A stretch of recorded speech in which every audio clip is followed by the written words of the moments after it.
But I started raising the question. Psychiatrists always, old school psychiatrists, I say new school psychiatrists, are just supposed to, oh, you're depressed? Well, let me write a prescription. You see, oh, you're anxious? Let me write a prescription and goodbye. I'll see you next time for another 15 minutes. I'm old school. I see all my patients for 1 hour. I believe that you have to talk to people and understand and then help them understand so that they can graduate from the psychiatrist and go forward because they now understand reality in a different way. So I started saying, well, why? If indeed, and I say racism as a dynamic, racism as white supremacy has been the reality that black people all over this planet have faced for the last 500 years. There's never been a moment, there's never been a minute, there's never been a day, there's never been a week where we have not been confronted with racism, white supremacy as a system.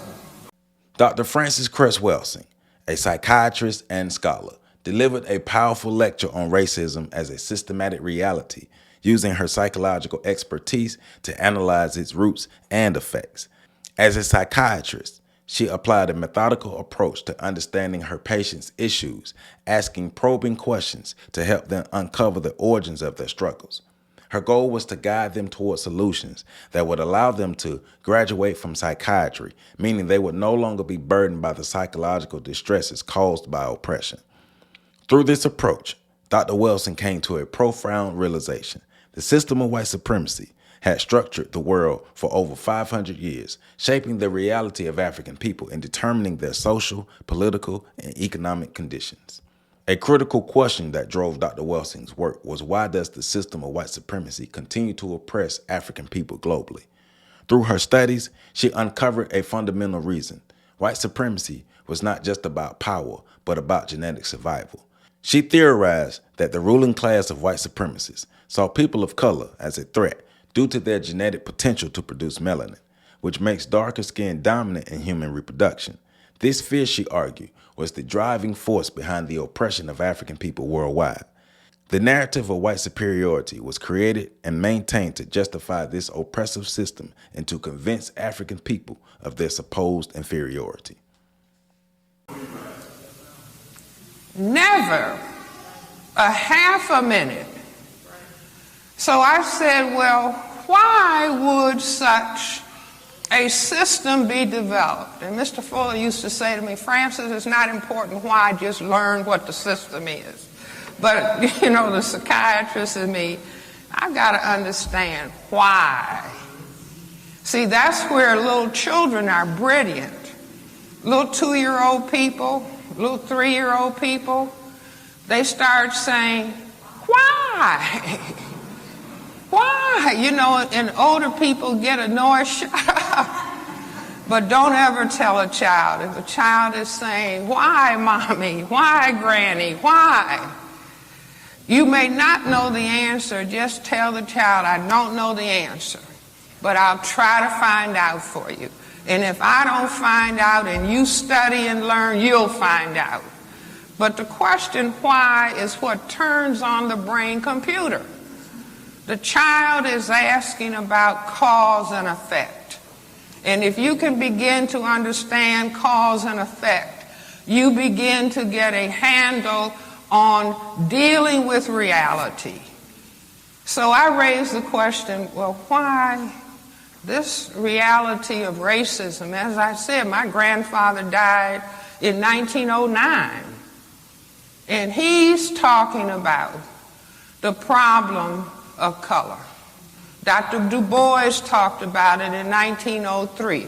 Every black person that has been of significance to black people has tried to grapple with what was happening, what was causing us to be oppressed, and raising issues or raising discussion about it. So I tell people, Mind you, I have the question in the back of my brain computer, why would they do it? And I was actually in my kitchen cooking hands in dishwater, and the computer came with the answer. And what I started thinking about was things that were said within the system. Number one, the system said that we, as people of color, were minorities. And the other emphasis that was even greater than the factor, the numerical factor, was that we were supposed to be genetically inferior to people who classified themselves as white. Now I say, spend as much time in school as you can, spend as much time in the libraries as you can, spend as much time in bookstores as you can. Reading, repeat after me, reading is more important than watching TV. Say it again.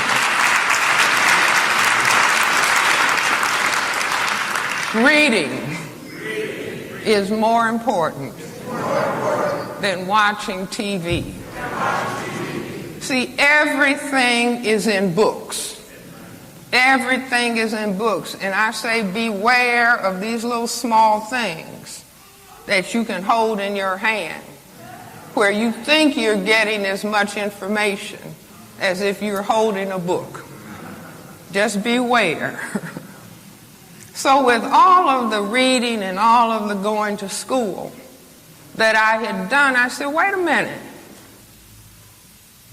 People of color on this planet are the overwhelming majority. Black, brown, red, and yellow people are 9/10 majority on this planet. The other thing, that we are supposed to be genetically inferior, and I said, well, wait a minute. See, in my mind, I'm talking to wait a minute. Black people, people of color, are genetically dominant in terms of skin coloration compared to people who classify themselves as white. And I said, I've got it.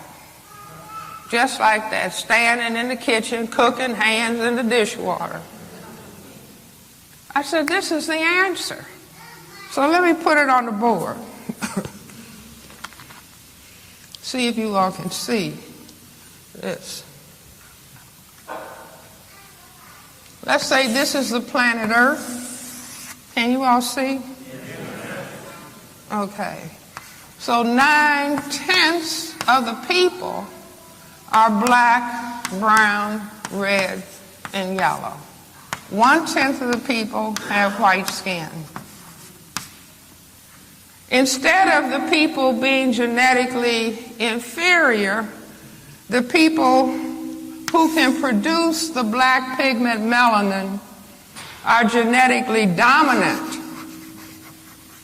Now, if you don't know what I'm talking about, you haven't taken a course in genetics, just look at our president, Barack Obama. The president's mother is white. His father is black. Because the ability to produce that black pigment is dominant, and the inability is a recessive genetic trait.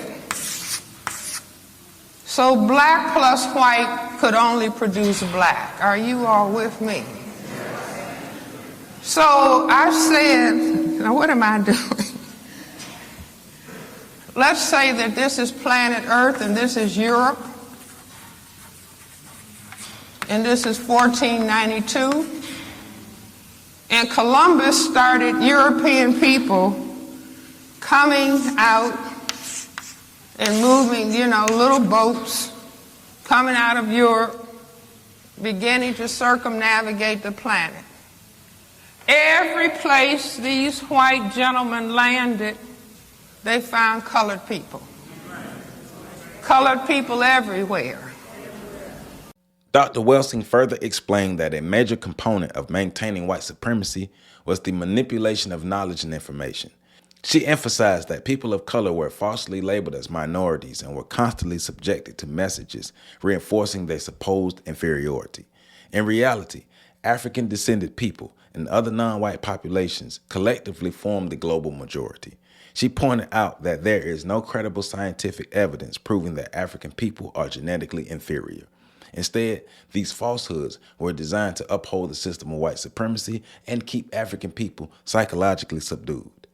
To counteract this psychological warfare, Dr. Welsing urged African people to take control of their intellectual development by prioritizing reading over passive consumption of television. She warned that mainstream media often serves as a tool of white supremacy, reinforcing stereotypes and shaping perceptions in ways that serve interests of the ruling class. By actively reading, studying history, science, and culture, African people could begin the process of unlearning the lies that had been embedded in their consciousness. This, she believed, was a crucial step towards true liberation. In conclusion, Dr. Welsing's lecture proved a deep psychological analysis of racism as a systematic force that has dictated the conditions of African people for centuries. She demonstrated how white supremacy functions not just as a social system, but as a psychological strategy rooted in fear of genetic annihilation. By rejecting false narratives of inferiority and actively engaging in self-education, African people could begin to dismantle the mental chains that have been placed upon them. Her message was clear. True empowerment begins with knowledge, and the path to liberation starts with understanding the system that oppresses us.